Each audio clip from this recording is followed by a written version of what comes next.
Today we're going to demo sewing some Merrow edges on some patches with this 1945 Merrow A-3DW machine. And I'm not using Merrow floss. I'm using standard 40 weight thread here, and so I had to double up on the two threads that you see where double cones are. Those are the loopers, the upper and lower loopers. So that thread is doubled up, and we'll get you zoomed back in here so you can see what's going on. Okay, let's see how that does. Now I'm going to do just some straight 1x4s. The way I'm going to do these, I'm just going to sew both sides, sew both other sides, and sew across here. This machine, in case you're wondering how to set yours up to do this, this currently has number 30 cams in it. I don't know what the loopers were, upper and lower. They're whatever was in there when I got it, and it works pretty good.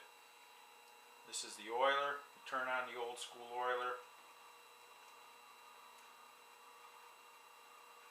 This machine's currently set up to do up to 2,500 stitches per minute. They can be set up to do up to 5,000 stitches per minute, but that's way too fast for me.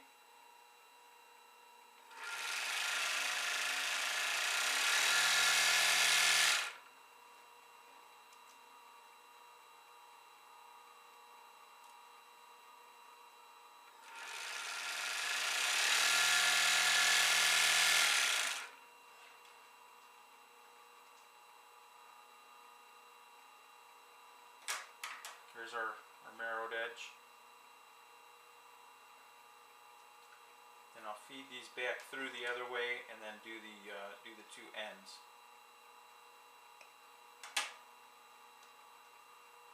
I do have a foot lifter, but the camera tripod's in the way, so I can't use that.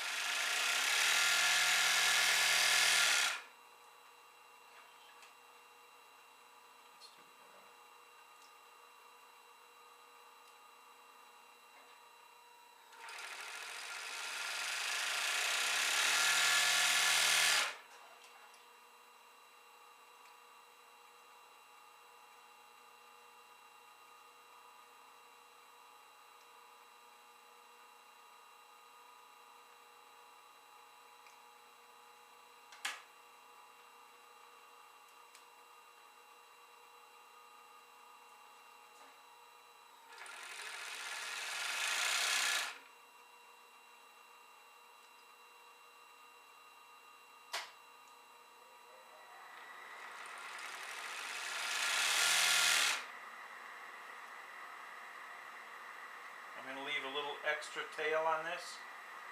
The reason I'm doing that is because these two will be heat sealed later.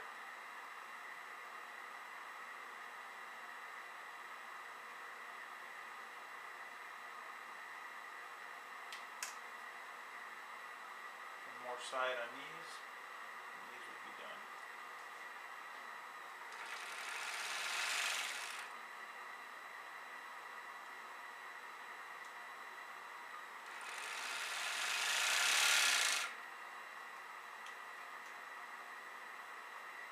Now the real exciting thing is we're going to do some round patches next.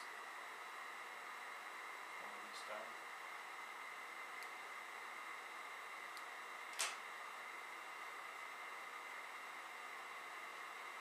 There's the finished products. Beautiful edge. That number 30 cam, that's perfect. I'm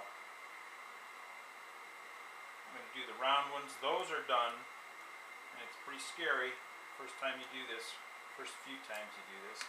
Those are done without the presser foot, because you need to control the patch with pressure on your finger, like so, and keep it spinning around. And you vary the pressure on your finger in order to move it around, and you'll see that in a minute. You need to get the needle up here. I want to get this started.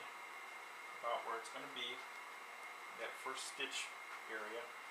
I want to put my finger there. I don't want it getting in the needle, but I want enough pressure on the presser feet to help the machine feed. I'll try to go slow here.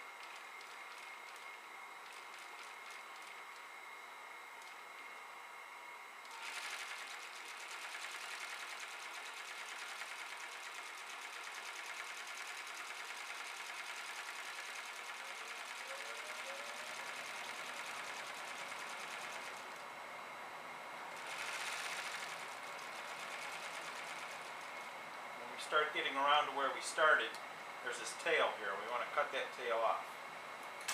And we're going to overlap the tail.